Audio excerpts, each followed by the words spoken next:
manda-me e ter contigo sobre as águas. E isso, na verdade, era Pedro pedindo, libera uma palavra para eu ir ao teu encontro, porque eu sei que basta uma palavra. Oh, aleluia! Em Lucas, capítulo de número 5, que inclusive se você já quiser ir abrindo, é onde nós vamos ministrar nessa noite, o texto vai dizer que ele vai lançar mais uma vez a rede ao mar, Pedro sendo ainda pescador e envolvido aí na empresa e no ramo da pesca. Quando encontra Jesus ministrando naquela manhã na margem da praia onde ele lavava a sua rede, ele diz assim para o Senhor, melhor dizendo, se dirige a Pedro e diz para ele, voltai ao mar alto e lançai as vossas redes para pescar. E Pedro vai responder, havendo trabalhado toda a noite nada apanhamos, mas sobre a tua palavra. Em outras versões mais diretivas, a tradução do texto vai dizer assim, havendo trabalhado toda a noite nada apanhamos, mas porque mandas. Oh, aleluia! Tem alguém aí? Aleluia! Porque mandas, eu lançarei a rede, e você conhece, ele lança a rede e traz uma multidão de peixes tão grande, em que nunca antes no ramo da pesca havia pego tantos peixes de uma única vez, por causa de uma palavra. Se você corrigir a sua expectativa aqui nessa noite, você também vai corrigir as suas orações. Às vezes a gente gasta tempo em oração dizendo, Senhor, eu preciso de saúde, eu preciso de saúde, eu preciso de saúde. E não é que você não precise de saúde, mas às vezes a gente pede e não recebe porque pede mal. E se a gente pedir de acordo com a palavra, tudo que a gente pedir vai estar de acordo com a vontade de Deus. E tudo que você pedir que estiver de acordo com a vontade de Deus, disse Jesus, se pedirdes ao Pai em meu nome, Ele não diz eu vou pensar. Ele não diz eu vou te dar um tempo, não. Ele diz tudo que pedirdes ao Pai em meu nome, eu farei. É por isso que nós precisamos pedir coisas que estão de acordo com a palavra de Deus. Volta para Pedro, para a gente entender aonde eu já quero começar a chegar nessa noite. Às vezes a gente gasta tempo da vida olhando somente para as nossas necessidades. Eu disse olhando somente para as nossas. E aí minimizamos a proporção da nossa oração e do nosso relacionamento com Deus. Por quê? Porque vivemos um relacionamento com Deus baseado apenas em necessidades.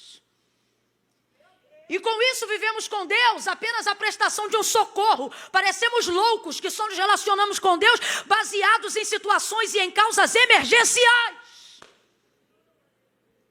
A necessidade de ser correspondido a ela é tão grande, tão grande, tão grande, que quando Deus nos abençoa, ou às vezes esquecemos de agradecer, ou às vezes nos envolvemos com a demanda ou com a correspondência de uma necessidade suprida. E só lembramos novamente de buscar ao Senhor diante de uma nova necessidade, de uma nova demanda, de uma nova urgência, de uma prestação de socorro. E não é porque a gente é sem vergonha e não ama a Deus, mas é porque até relacionamento vive respaldado na disciplina. E dentro de um campo de didática, você acaba adquirindo maus hábitos também. Por quê? Porque quer tê-los? Não, pela repetição de sempre fazê-los. Então você acaba repetindo a necessidade de só buscar a Deus diante de um socorro. E quando percebe seu relacionamento com Deus está diminuído a campanhas. E quando percebe seu relacionamento com Deus está diminuído em proporções de alguém que, como sempre, precisa ir urgentemente ao posto de emergência porque não faz um tratamento. Você vai limitando a sua ação com Deus. E se você me perguntar hoje, Camila, onde é que está a falha desse mau hábito? Está, em primeiro ponto, em acharmos que Deus só tem prazer em se relacionar conosco de acordo com as nossas necessidades. E em segundo ponto, em nos relacionarmos com Deus, movidos pela nossa vontade, não pela vontade dEle na nossa vida. Quando isso acontece, não oramos a palavra, não pregamos a palavra, não ministramos a palavra, não adoramos na palavra, não intercedemos mediante a palavra. E qual é a única forma de conhecer a vontade de Deus para a nossa vida? Observando tudo o que está escrito, conforme diz a sua palavra. Lâmpada para os meus pés e luz para o meu caminho, disse Davi, é a sua. Como purificará o jovem o seu caminho? Observando conforme a sua. Em Lucas capítulo de número 5, ele estava frustrado, mas o texto diz que o Senhor libera uma palavra: voltai ao mar alto e lançai a rede para pescar. E ele responde o quê? Havendo trabalhado toda a noite, nada apanhamos, mas sobre a tua palavra nós lançaremos a rede. E eles lançaram e tiveram um resultado extraordinário, porque lançaram segundo a palavra. Mas enquanto você achar que a palavra de Deus é apenas um compêndio de informações compactado em um único livro, você viverá se relacionando com Deus de acordo com a sua necessidade. Agora, se você compreender que ela é viva, se você compreender que ela é viva, cadê o menino do louvor? Eu não sou disso não, mas eu queria que o rapaz do teclado ficasse aqui comigo e se movesse no mesmo espírito que está me movendo aqui, que não é de cerimônia de casamento. Segure aí, não se sinta obrigado a nada. À medida que você sentir que o espírito está me movendo mais intensamente, você se move mais intensamente. Cadê o baterista? Camila, mas você nem gosta de fundo? Pois é, mas é que eu estou me movendo de acordo com a vontade de Deus para essa noite, não de acordo aos meus hábitos, nem a minha vontade. Cadê o baterista? Não tem? Tem sim, que eu vi tocando. Corre, menino! Mas você também não é o vocalista? Ou não, estou confundindo? É, mas depois você sai daí e chama ele para fazer o revés, que aí eu quero você no seu lugar.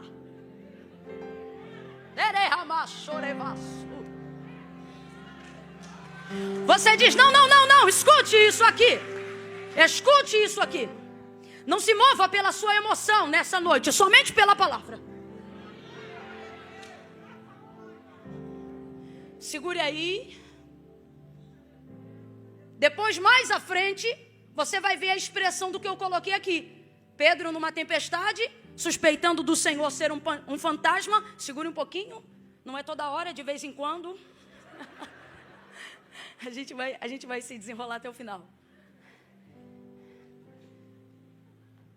Ele diz, se és tu mesmo, manda-me. Por quê? Porque a referência que ele tem de Jesus é de alguém que executa obras miraculosas pelo poder da palavra. Por isso que a fé vem pelo ouvir e o ouvir da fé não é emocional, fé não é sensorial. Fé é conhecimento na palavra. A única maneira de embasar uma fé forte, uma fé eficaz, uma fé útil. De que me adianta, gente? Uma sensação de fé que me faz chorar no domingo, mas não me move na segunda-feira. De que me adianta uma sensação de autoestima e de coisas positivas num domingo à noite, se nada muda na minha semana seguinte? E aí eu te explico. É porque essa fé é uma fé baseada em sensações, em estímulos humanos. Então precisamos começar a chegar a essa compreensão. A fé que eu preciso adquirir, a fé que pega peixes, a fé que amplia a minha visão, a fé que me faz andar sobre as águas na segunda-feira, a fé que traz luz e direção no meu caminho, a fé que purifica a minha vida debaixo do sangue de Jesus. É uma fé consciente, não é uma fé irracional. Por isso disse Paulo, vamos apresentar ao Senhor os nossos cultos. Quais? Emocionais, não racionais. Ele está dizendo, fale o que vocês sabem e vivam o que vocês compartilham. Profetize o que vocês querem viver e vivam de acordo com aquilo que vocês estão profetizando. É uma fé relacional, é uma fé que te envolve de maneira consciente. Não precisa tocar em ninguém, mas olhe para alguém e diga, a fé não sente.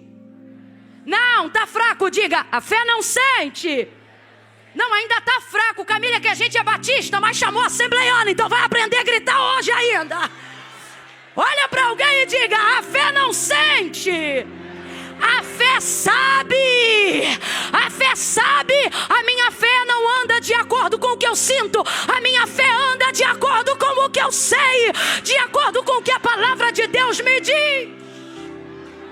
Palavra, aleluia, palavra de Deus, palavra de Deus, palavra de Deus.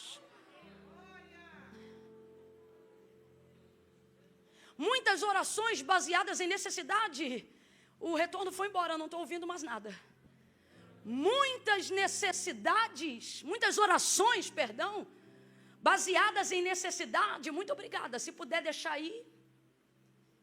Baseadas em necessidade. Estão limitando a nossa fé. Limitando o nosso relacionamento com Deus. Limitando a nossa caminhada com Deus. Limitando uma visão que Deus quer ampliar. Eu vou contar de 1 a 3 e quando eu disser 3, você vai olhar para alguém e vai dizer para essa pessoa: o que Deus tem é grande. Calma que eu não contei até 3 ainda. Quando eu disser 3, você vai olhar para alguém e vai dizer: o que Deus tem é grande. E aí você vai repetir para o outro e vai dizer: é grande. É 1, é 2, é 3. Libera, vai. Vira para o outro, repete: é grande. É grande. Deus é grande, Deus é grande. Deus é grande e fará coisas grandes. Uou!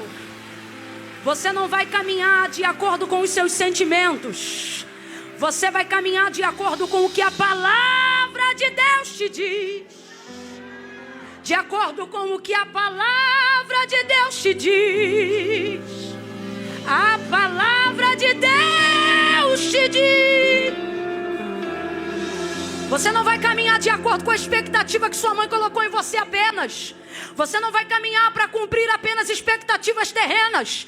Você vai corresponder uma palavra que foi liberada sobre a tua cabeça. Oh! Camila, por que você está dizendo isso? Porque Deus falou comigo que nesta noite, pastora Marileia, Ele falou comigo: eu trouxe aqui neste lugar pessoas que precisam ter a sua visão amplificada. Oh, Ramassúria. A visão que Deus vai te entregar, o cenário que Deus vai pintar diante de você, Ele traz em cada ponto e em cada detalhe aquilo que Deus tem para colocar na sua mão. Camila, ainda não entendi. Vai entender. Deus não colocará diante da sua visão nada que Ele não colocar ou debaixo dos seus pés ou na palma da sua mão. Eu vou repetir porque isso é profético. Quem acredita no profético, levanta a mão e começa a tomar posse. Deus está dizendo: se você for capaz de ver, será capaz de conquistar. Se você for capaz de ver, será capaz de tomar posse. Se você for capaz de imaginar do lado de dentro, eu te darei capacidade para construir do lado de fora. Se você acreditar do lado de dentro, eu vou projetar do lado de fora. Quem acredita?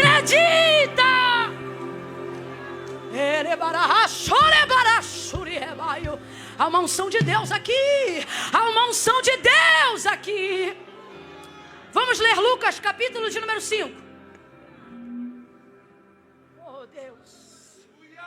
Aleluia. Ei. Marabassure, barassuria.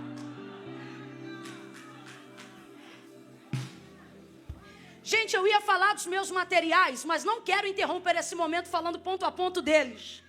Então eles vão estar lá fora. Se você acredita que a gente está envolvido com coisa séria, passa lá, abençoe e seja abençoado também, tá bom?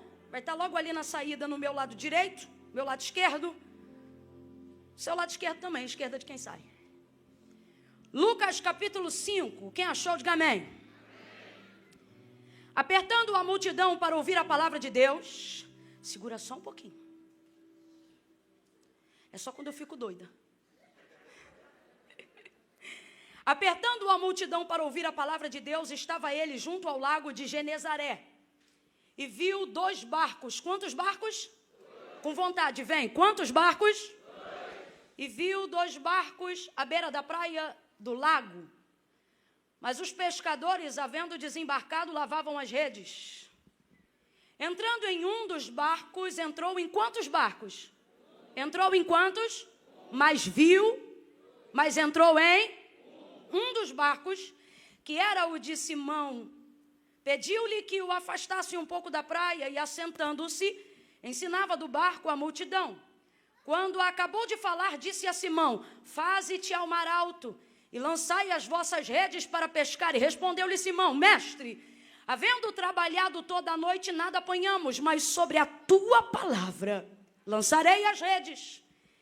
E fazendo assim, colheram uma grande quantidade de peixes, de modo que se rompia a rede, e precisaram fazer sinal aos companheiros que estavam no outro barco, para que fossem ajudá-los. E eles foram, e encheram ambos os barcos, de maneira tal que quase iam a pique. Vendo isto, Simão Pedro prostrou-se aos pés de Jesus, dizendo: Senhor, afasta-te de mim, porque sou um homem pecador. Somente até aqui você diga amém.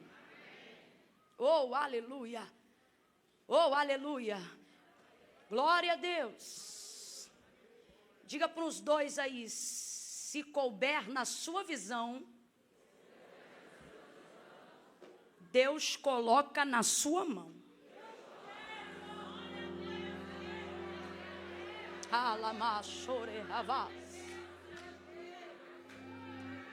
Pedro está vivendo um momento, é literalmente apenas isso. Isso não vai arruinar a empresa dele. Um dia frustrado, um dia em que a maré não está para peixe, não vai destruir as economias dele. É um dia perdido? Aparentemente sim, é um dia perdido. É um dia triste? É um dia triste. Quem é que gosta de trabalhar, né? E voltar sem o resultado da aplicação e da entrega do seu trabalho? Absolutamente ninguém. Agora, você acha que o vendedor ambulante para de vender no dia que ele volta para casa, em um dia, não vende nada? Claro que não. É o que ele faz. No outro dia, ele vai lá e faz tudo de novo, com uma nova expectativa, acreditando de maneira diferente. Então, eu quero que você compreenda uma das principais motivações de por que Jesus realizou esse grande milagre. A priori, ele não está ali para fazer somente milagres. Mas a priori, acima de tudo, ele está ali para chamar a Pedro. E no caminho para a chamada de Pedro, há a operação de milagres. Dentro disso, tanto é prova que o que acontece na beira da praia, o resultado da multiplicação, ou melhor, da grande pesca, da pesca maravilhosa, ela não acontece somente em função de Pedro, até porque ele nem prova dos peixes que pegou. Aquilo ali fica para a própria multidão que achegou-se à praia junto com Jesus para ouvir a ministração daquela manhã. Quem está comigo, diga amém. Mas Jesus vai chegando ali e ministra uma palavra. Só que você já começa a entender qual é a motivação de Jesus para a execução desse milagre, já na chegada. Jesus chega ali e vê 2 barcos. Quantos barcos? 2 barcos. Mesmo entrando somente em um, pregando de dentro de um e liberando a palavra exclusivamente sobre um, que é o barco de Pedro, na visão de Jesus não tem só um barco, na visão de Jesus tem 2 barcos. Pedro está lavando as redes, vem chegando Jesus, ele está limpando a rede, está triste, mas isso não vai abalar a sua atividade. O que vai abalar a sua atividade é a visão que Jesus coloca em Pedro. A primeira coisa, então, que precisamos entender é que milagre não é movido somente por necessidade. Camila, mas necessidade projeta milagre? Projeta, mas isso não é via de regra. Você não pode ver o Senhor correspondendo à demanda e uma necessidade de alguém e acreditar que Deus só opere baseado em necessidade. A nossa mente está tão limitada para a operação de milagres extraordinários que acreditamos que Deus só faz milagre para quem precisa. Começamos sutilmente a desenvolver esse tipo de pensamento que esbarra na motivação da nossa fé. E é por isso que, como eu disse lá no início, antes da leitura do texto, começamos a limitar o nosso relacionamento com Deus. E se tudo que temos vem de Deus, se limitamos o nosso relacionamento com Deus, também limitamos a operação do que Deus tem para fazer na minha vida ou através de mim. E aonde existe essa limitação? Eu não sei se pelo Brasil, e falando exclusivamente para brasileiros nessa noite, se em razão da decadência, da miserabilidade, da margem da pobreza, da destruição do plano do cruzeiro, da nova inserção do plano real, e somos novos emergentes numa esfera mundial, gente que começou a prosperar há pouquíssimo tempo, comparado a outras nações. Eu não sei se isso vem de uma cultura nacional e enraizado, porque a maior força de conhecimento que te influencia não é aquela que você ouve de alarido do lado de fora, não. É aquela que subliminarmente e diariamente vai sendo incutida. Então eu não sei se por força dessa cultura de anos, de décadas, a gente acabou desenvolvendo um conceito equivocado de um Deus que socorre e de um Deus que só socorre, de um Deus que ajuda e de um Deus que só ajuda, a ponto que quando vemos outras pessoas orarem por outras coisas maravilhosas e extraordinárias, as identificamos como fúteis espiritualmente. Não é crente de verdade, não tem uma vida, eu vou pedir isso para Deus. Agora eu vou gastar tempo com Deus pedindo isso ou aquilo, coisas que às vezes o nosso coração deseja, mas a limitação de uma mente cauterizada por uma cultura miserável coloca na nossa ideia, e isso esbarra na nossa fé, que é genuína, mas ainda não está purificada. Coloca na nossa mente a ideia de que só podemos pedir a Deus uma atenção a partir do momento que haja uma necessidade exagerada, e com isso caminhamos em fé, como pessoas que só se movem em direção a Deus pela dor. Criamos jargões que acreditamos que são super filosóficos, se não vem por amor, vem pela dor.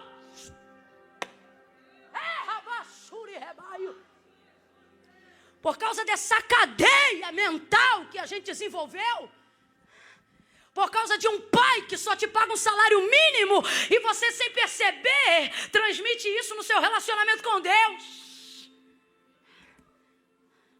Por causa de um homem que engravidou a sua mãe e quando você viu que ela teve que te educar sozinha, sem perceber, por mais que você ame ao Senhor com interesse de coração, ainda não aprendeu quem de fato e de verdade Ele é na sua vida. A nossa visão paterna é de um pai que só supre necessidades, porque viemos de uma visão limitada, de um pai que já paga pensão ser maravilhoso, de um pai que vê final de semana já ser ótimo, então que só incomodemos ao Senhor diante de necessidades severas, porque essa é a nossa referência. Mas Deus está curando gente hoje aqui, está dizendo: eu não sou o seu pai da terra. Camila, ainda não entendi, vai entender. Para o melhor pai que alguém já teve na terra, ele pode ser um bom pai, mas soberanamente ele é um progenitor. Para quem teve o pior pai da terra e diz: Camila, que referência eu tenho de pai?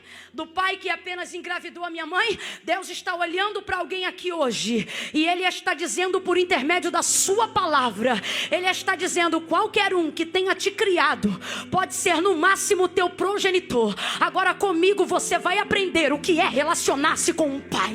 Oh! Deus vai manifestar a paternidade dele sobre a vida de gente aqui. E você vai começar a entender que ele não é um Deus que se preocupa apenas com as suas necessidades. E não é a irmã Camila que está falando isso, é o que a palavra diz. Jesus vai ensinar sobre isso rapidamente aos seus discípulos. E ele diz assim: olha, eu não quero vocês ansiosos por coisa alguma. E aí você fica pensando, qual é o nível de ansiedade dos discípulos? O mesmo nível de ansiedade de quem trabalha para comer, da pessoa que depende diariamente de tudo para viver. E qual é o pensamento dessa pessoa? Ter uma mansão? Não, ela quer comer, vestir e viver bem. Essa é a ostentação de alguém que depende do que faz para viver. E aí olha o que Jesus vai dizer: eu não quero vocês ansiosos dizendo o que comeremos e o que beberemos. Ele diz: olha, todas essas coisas o vosso Pai que está no céu sabe do que vocês precisam. Presta atenção. Deus está dizendo em Cristo para eles: ei, tudo o que vocês querem procurar a Deus por necessidade, vocês já deveriam ser conscientes de que Deus sabe da responsabilidade dele. Não, você não entendeu, senão você tinha dado pelo menos glória e um aleluia. O que o Senhor está dizendo é: vocês têm gastado o tempo do nosso relacionamento pedindo coisas que eu já lhes dou sem que vocês me peçam. visão de necessidade imediata. Urgência no socorro. É bem verdade que Ele é o meu refúgio. É bem verdade que Ele é o meu libertador. Mas soberanamente acima de todas as coisas, Deus quer revelar a sua paternidade para aqueles que o amam. E um pai faz mais do que pagar contas. Um pai faz mais do que matricular na escola. Um pai ama, abraça, coloca a sensação de pertencimento e faz do seu filho um herdeiro. Olha para alguém e diga: eu tenho pai, eu tenho pai, eu tenho pai. Quando alguém perguntar quem é seu pai, responda que Deus é o seu pai. É claro que eu estou falando, irmãos, num prisma espiritual. Quem está entendendo, diga amém. Não me venha para cá com a sua teologia cética. Pai dos órfãos,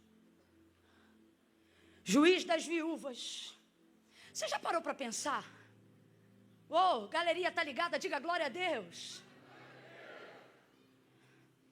Você já parou para pensar que tudo que existe e tudo que há foram criados por Deus? Quem entende isso, diga amém. Agora vai ouvindo isso aí. Se Deus desse voz à lua,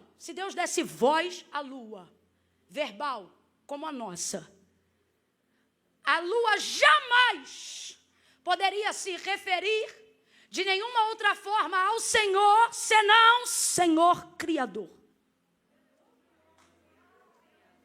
Alguém já começou a entender? Se o Senhor desse voz ao sol, o sol se inclinaria diante da majestade de Deus e diria para ele: seja adorado meu Criador. Vamos agora para a classe angelical. Aqueles que não pecam, querubins ungidos, arcanjos consagrados. Imagine aí agora os anjos que estão ao redor dele. Vamos para mais além. Os 24 anciãos que cercam o trono de sua glória. Quando eles se reportam ao Senhor, eles precisam dizer: santo, santo, santo é o Senhor dos exércitos. Eles podem e devem chamar a Deus de santo. Eles podem e devem chamar a Deus de Senhor. Agora, pecador de carne e osso, falho, porém contrito, que nem eu e você, disse Pedro sanguíneo toda a vida, ensina-nos a orar como ensinou também João Batista aos seus discípulos. Aí Jesus olha para eles e eu imagino Pedro pensando: vamos chamá-lo de santo? Vamos chamá-lo de criador? Vamos chamá-lo de soberano? Aí ele diz: não, entra no quarto, fecha a porta e diga: Pai, Pai, Pai, Pai, Pai nosso que está no céu. Olha de novo para alguém, porque Deus está resgatando a identidade de alguém hoje aqui e está dizendo: você tem pai. Diga: você tem pai, você tem pai.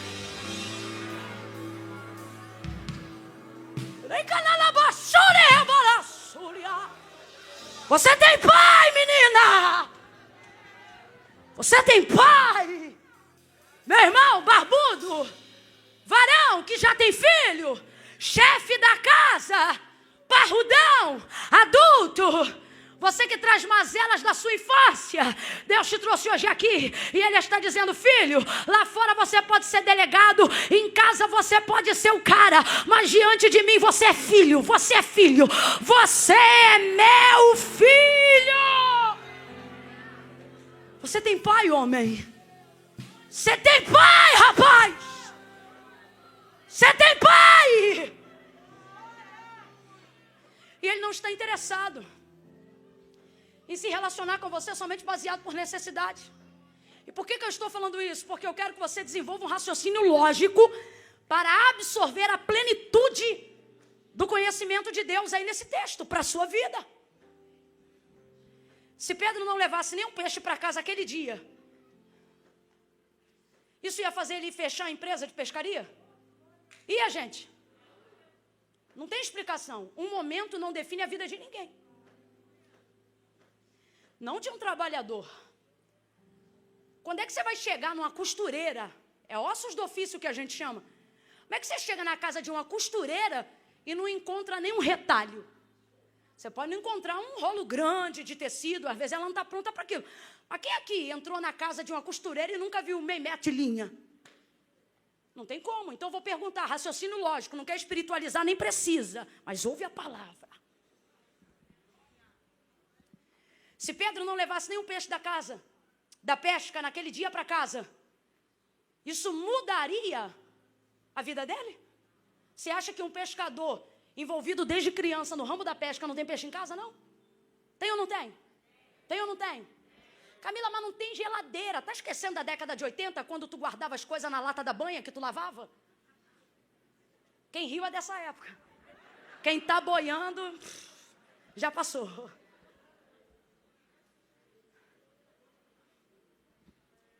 Lembra quando se salgava as coisas para ter preservação fora da geladeira? Então, resumindo, se Pedro não levasse para casa nenhum pedaço de peixe aquele dia, isso não mudaria a história da sua vida na pesca, porque com certeza ele teria peixes em casa ou teria acesso a outros peixes, uma vez que está numa atividade comercial e desenvolvida com seus colegas. Aí vem Jesus chegando na beira da praia, o homem está lavando as redes, está triste? Tá frustrado? Tá chateado com aquele dia? Tá! Mas a motivação de Jesus para a operação do milagre da pesca maravilhosa, veja, a epígrafe, que é o texto em negrito, a parte de cima, da maioria das Bíblias que tem a epígrafe, o texto em negrito, vai estar escrito no mínimo assim, a pesca maravilhosa. Qual é o nome? A pesca? Está escrito a pesca maravilhosa, não vai estar escrito a pesca necessária. Porque o que moveu a realização desse milagre extraordinário não foi uma necessidade, foi um chamado. E o que moveu, e é isso que eu quero elucidar, a minha mente enquanto falo, e a de todos que se propõem a ouvir, é que a gente tem que quebrar essa cauterização cultural de ideia e de mente, que Deus só age de acordo com as necessidades. Rapaz, você está me olhando aí e está pensando, está forçando na tecla. Estou forçando na tecla porque tem mente dura há muito tempo. A coisa é tão séria que a gente muda até a interpretação do texto sagrado para se adequar à nossa cultura. Vou dar um exemplo.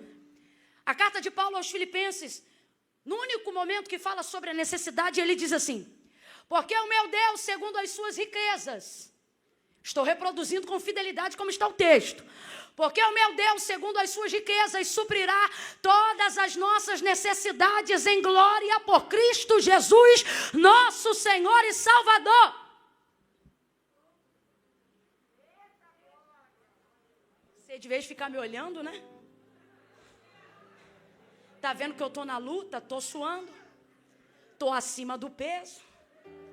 Tá vendo que o tecido já agarrou no suor. Tá vendo que não vai ser fácil tirar, mas também não vai ser fácil continuar, então eu vou tirar. Aí de ver glorificar a Deus, fica me olhando, né? Pois para quem não me ajudar, vai ter uma paga essa semana. Então, se eu fosse você, eu me ajudava.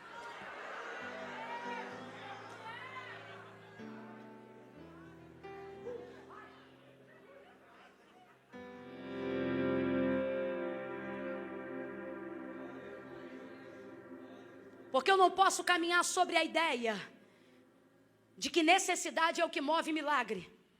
Eu vou contar de 1 a 3 e você vai dizer: milagre não é para quem precisa. Vocês são ansiosos, hein? É no 3. Eu vou contar de 1 a 3 e você vai dizer: milagre não é para quem precisa. É 1, é 2, é 3. Vai! Não, Camila, não. É para quem então? É para quem espera. É para quem deseja, é para quem cria expectativa, é para quem almeja. Se você viver a sua vida baseando a ideia de que milagre é para quem precisa, em pouco tempo, Deus que você diz amar, você vai se aborrecer com Ele. Porque você começará a criar a ideologia de um Deus injusto. Porque você vai ver gente que precisa não sendo abençoado. Gente que está em grau de necessidade, não sendo alvo de milagre. O Deus que hoje você diz que vem ao domingo para adorá-lo, em pouco tempo tornar-se-á um adversário no seu intelecto. Você vai começar a dizer, se Deus é bom, por que minha mãe está assim? Se Deus é justo, por que meu amigo é viciado? Se Deus pode todas as coisas, por que não curou a irmã fulana do câncer? E você começará a ditar a regra de para quem Deus tem que fazer milagre. Por quê? Porque você acha que a regra é necessidade. Mas a regra não é necessidade. Milagre não é para quem precisa. Se não gravar nada do que eu estou a dizer nesse tempo de 1 hora, grave isto: milagre não é para quem precisa. O que move a soberana mão de Deus para realizar milagre é a consciência de que Ele vai fazer algo nele, por Ele e para a glória de seu nome. Então, para fazer algo na minha vida, a minha vida tem que ser nele, por Ele, por causa dele. E isso trará de Deus a sua mão favorável para a minha vida. Mas a coisa é tão séria. A coisa é tão séria. Quem está me ouvindo, diga amém. Quem está sentindo o temor de Deus nessa palavra, diga eu aqui. A coisa é tão séria que quando a gente lê a carta de Paulo aos Filipenses e lê ele dizendo, porque o meu Deus, segundo as suas riquezas, completa aí, segundo as suas, suprirá todas as nossas necessidades em glória por Cristo Jesus, nosso Senhor e Salvador. É o que está escrito no texto, amém ou não amém? Amém ou não amém? Mas a cauterização de relacionar-se com um pai só por necessidade, ela é tão forte que o que está escrito no texto foi o que eu disse. Mas como a gente interpreta é assim, Deus vai suprir nossas necessidades. Sim ou não? Fala a verdade. Sim ou não? Você lê o texto. Você vai pregar o texto e você pega uma mensagem dizendo, Deus vai prover nossas necessidades. Camila, isto está no texto? Eu posso dizer que isto também está no texto. Mas não posso dizer que o texto se refere só a isso.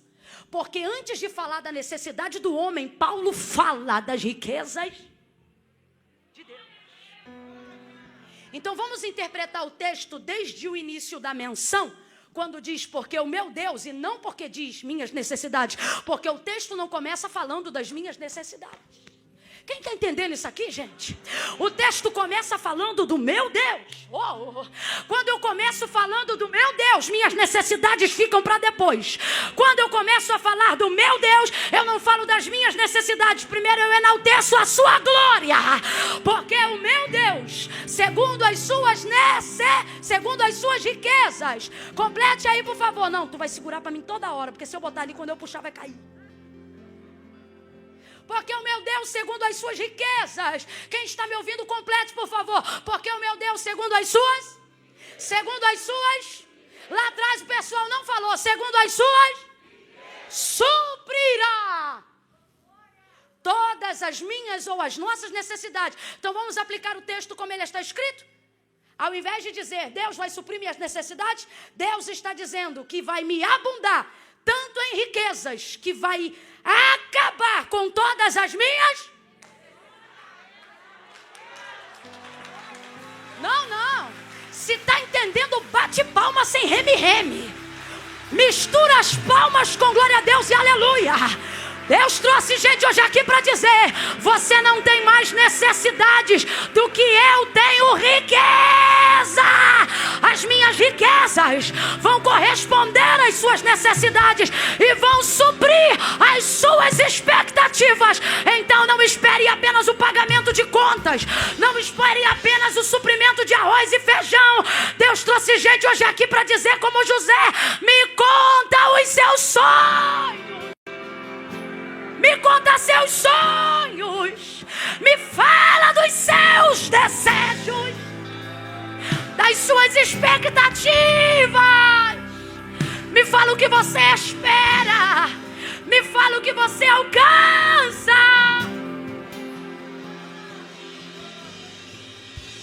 Alguém olha para alguma coisa que você deseja e diz, isso é fútil. Depende da perspectiva de quem vê. Camila, como Deus trabalha dessa maneira? Se é importante para você, pode ser fútil para o teu pastor. pode ser fútil para o pregador, pode ser fútil para o teu pai, mas se é importante para você, se tornará através da sua busca importante para o seu Deus. Eu vou pedir para você fazer algo que Deus está me mandando agora. Você vai colocar as duas mãos no coração.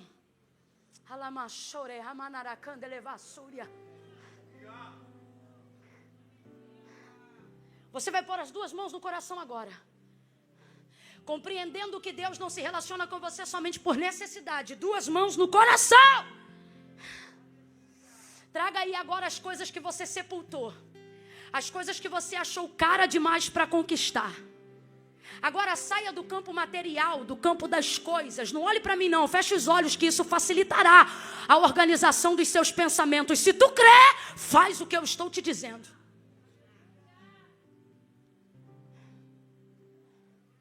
Traga isso tudo agora para o seu coração.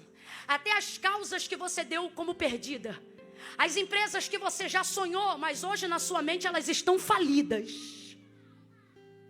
Traga isso aí agora, na sua mente e para o seu coração. Eu vou contar de 1 a 3. Quando eu disser 3, como quem agarra algo físico, você vai fechar a mão e vai levantar os braços e vai entregar para Deus. Ninguém vai saber o que é, só Deus. Aí vai ter coisa pequena e coisa grande. Aí vai ter coisa que você tentou deixar e não conseguiu. Aí vai ter a salvação de um filho, a libertação de um marido, alguém que um dia você já orou, mas hoje desistiu. Feche os olhos, põe a mão no coração e comece a trazer para o coração. Faça o que Jacó fez quando ouviu os sonhos de José. Ele não tinha fé para dizer eu creio, mas ele tinha temor para dizer não creio. Então o texto diz que ele guardou no coração. Traz no coração aí agora a empresa que você ainda quer abrir. Traz no coração aí agora a pessoa que você ainda quer conquistar. Traz no coração aí agora a vida espiritual que você almeja ter. Tem gente aqui que está dizendo: Deus, eu não quero carro nem dinheiro, eu só quero ser um santo homem de Deus. Eu quero ter uma vida que te agrade, eu quero ter uma vida que te engrandeça. Traz aí agora. Eu conto 1, segura na mão como quem pegasse isso na mão. Fecha a mão aí na direção do coração, vai fechando.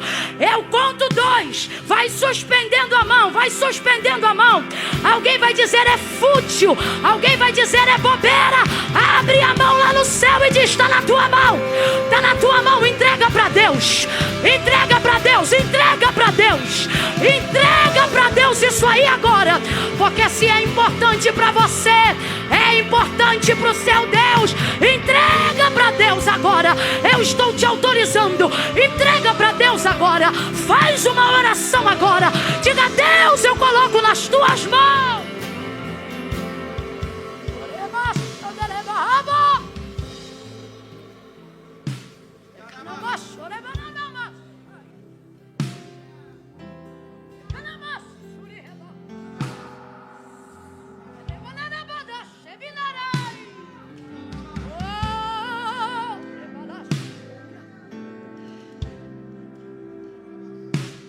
Ouça isso. O que vai corresponder à expectativa do milagre que você deseja viver não é a fé que eu tenho em você. Preste atenção, porque eu vou repetir. O que vai corresponder à expectativa do milagre que você deseja viver, vou repetir. O que vai corresponder, o que vai realizar, o que vai executar a expectativa do milagre que você almeja receber, não é a fé que eu tenho em você. Ora, se não é a fé que eu tenho em você, então você não pode depender do meu apoio e da minha animação para achar que só se a Camila aplaudir, só se a Camila te babar, só se a Camila te incentivar, só se a Marisângela botar a mão na tua cabeça, só se a irmã do caldo do azeite grosso te ungir, só se o pastor fulano de tal levantar uma palavra sobre você. Eu não sei quem você é, não sei aonde você mora, não sei quantos anos você tem, não conheço o fator RH do seu sangue, não sei o número da sua identidade, não sei do teu passado, não conheço o teu presente, sinceramente, não estou interessado em saber de tudo do seu futuro. Mas se você sentou aqui, e mesmo que o pregador não te conheça, o pastor não te conheça, mesmo que a igreja não te conheça, mesmo que você não tenha nenhum dom, nenhum talento, mesmo que ninguém saiba teu nome e sobrenome, Deus está dizendo: eu não dependo da fé da pregadora, não dependo da fé do pastor para fazer o milagre que você almeja. Eu não dependo da fé que alguém tem em você, eu só dependo da fé que você tem em mim, da fé que você tem em Deus. Adore, adore, adore.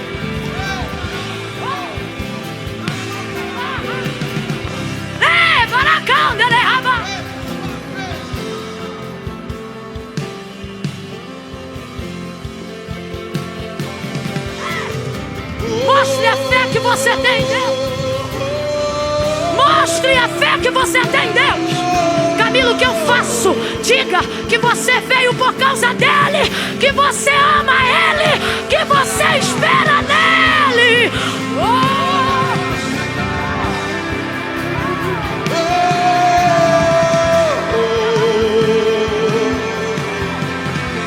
Eu tenho um pai, eu tenho um pai.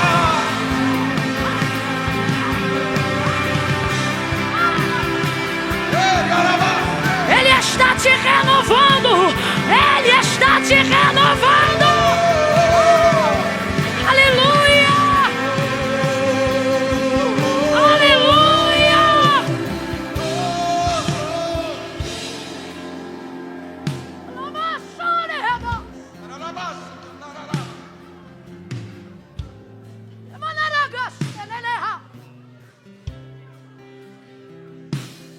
Quando Jesus disse para Pedro: volta.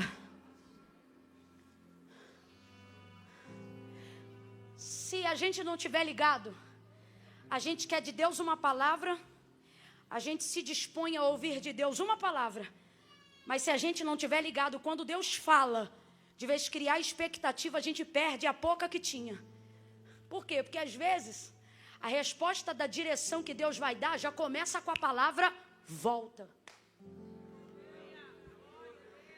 E ninguém que está esperando de Deus um milagre quer ouvir um volta. Todo mundo quer ouvir um vai. Sim ou não? Irmão, mas tem Abraão que Deus diz vai. Mas às vezes para Pedro Deus diz.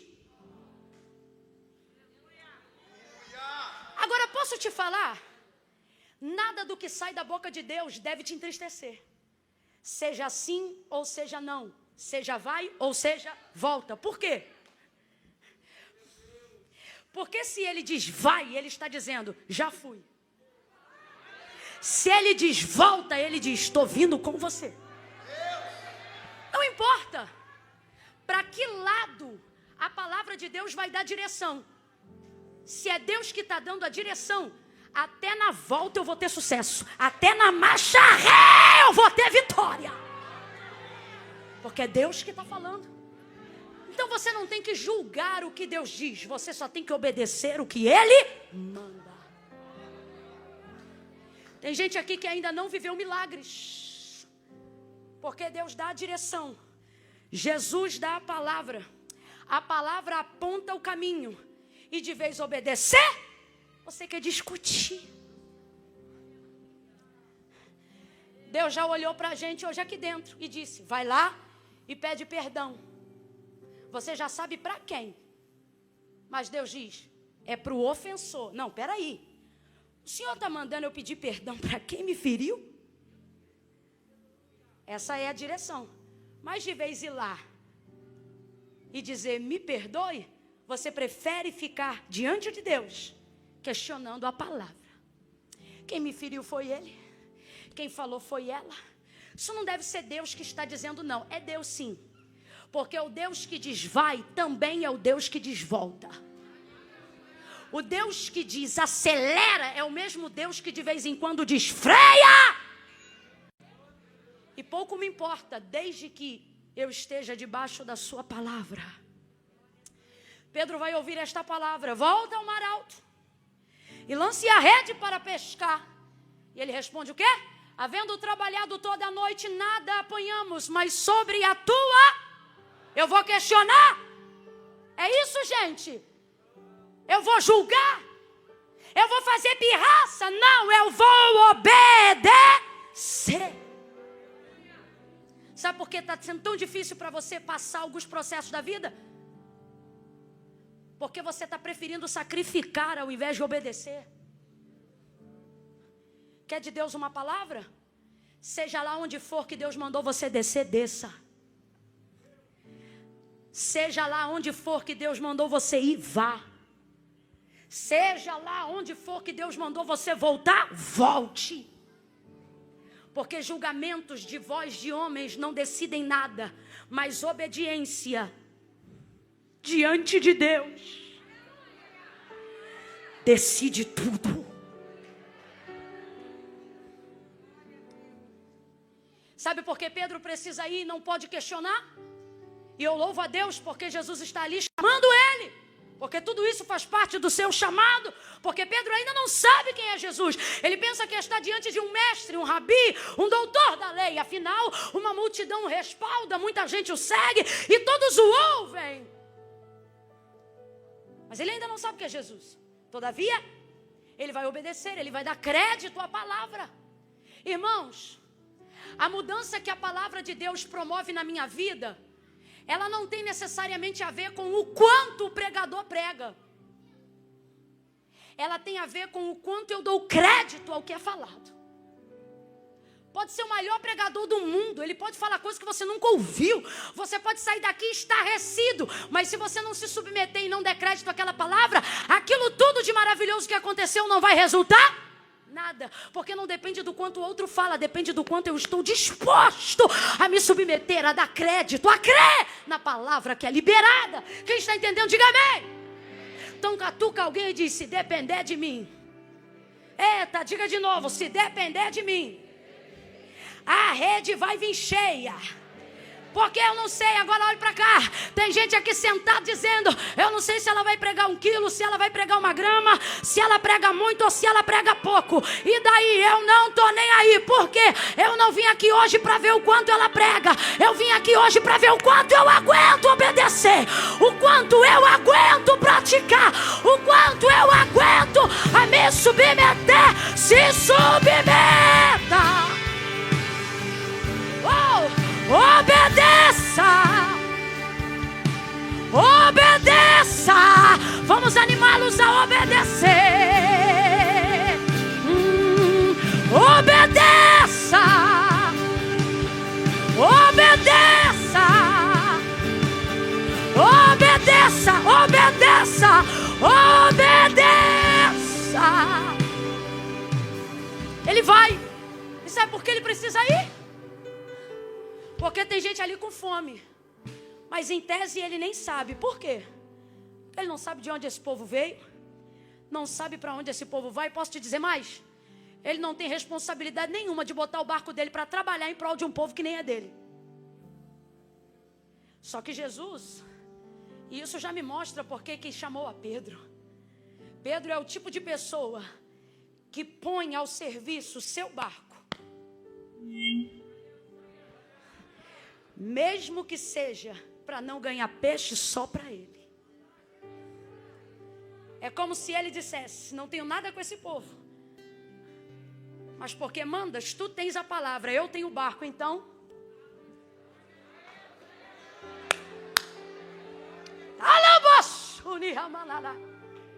o Senhor está dizendo para alguém hoje aqui: eu não te chamei à toa. Eu vejo no seu coração a capacidade de crer no que eu te falo. Eu vejo no seu coração uma capacidade de incluir pessoas no sonho que você sonha. Não sou eu, Camila, que estou falando, é o Espírito de Deus que está me mandando dizer isso. Eu sei que você tem capacidade de sonhar ter mais dinheiro, não para arrotar dólar, mas para dizer, vou botar caixa d'água na casa da minha avó, piso na casa da minha mãe, vou dar um carro para o meu pai, vou dar um dízimo que vai ajudar na obra da igreja. Deus está dizendo, eu escolhi o seu barco, preguei de dentro do seu barco. Só não esqueça que quando eu cheguei nessa praia, eu não vi só o seu barco, eu vi quantos barcos? Sabe por que está na hora de você obedecer o que Deus está mandando você fazer? Porque você não tem noção da quantidade de pessoas que está no raio de alcance do milagre que Deus vai operar na sua vida. Não, eu vou falar de novo. Você não tem noção do raio de alcance que outras pessoas viverão por causa do milagre que Deus vai fazer na sua vida. Então obedeça. Ele vai ao mar alto, lança a rede. Quando ele lança a rede, pesa. Ele tenta puxar, olha para quem está do teu lado e diga, não insiste. Ele vai entender, é profético isso aqui, eu já explico. Diga, não insiste. Fala como quem está injuriado, diga, não insiste. Não insiste o quê? Não insista em puxar sozinho. Não é porque a palavra está sobre o seu barco que Jesus viu só o seu barco.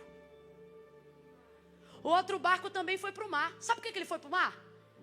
Porque o barco que Jesus entrou era de Pedro. Mas a palavra ele não liberou só para Pedro, não. Se você for ver, você vai ver no texto que no final tem plural.